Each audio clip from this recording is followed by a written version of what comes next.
6 times a number subtracted from 40 gives -8. Find the number. இப்போ நம்ம நம்பரை நம்ம என்ன எடுத்துக்கலாம்? நம்பர் இஸ் ஈக்குவல் டு எக்ஸ்ன்னு எடுத்துக்கலாம். அப்போ 6 டைம்ஸ் a number அப்படின்னா என்ன அர்த்தம்? 6 டைம்ஸ்னா என்ன அர்த்தம்?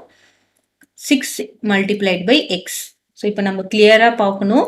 subtracted from 40.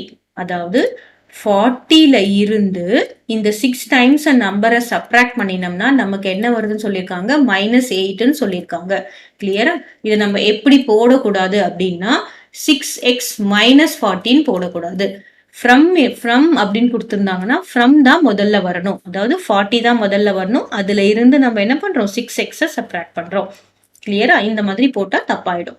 இப்போ நம்ம இங்க 40 இங்க இருக்கு. இந்த -8 இந்த பக்கம் வந்தா என்ன வரும்? +8 ஆயிடும். தட் இஸ் ஈக்குவல் டு இந்த -6 இந்த பக்கம் வந்தா என்ன ஆயிடும்? +6 ஆயிடும். கிளியரா? இப்போ இங்க என்ன இருக்கு? 48 இருக்கு. இங்க 6x இருக்கு. அப்போ x is equal to என்னது? 48/6.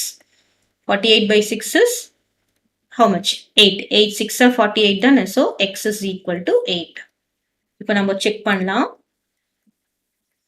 செக் என்னது? 6 times a number. 6 times a numberனா என்னது? 6 into 8. 6 8s are எவ்வளோ? 48. subtracted from 40. அதாவது 40ல இருந்து 48 சப்ராக்ட் பண்ணா நமக்கு என்ன வருது? 40.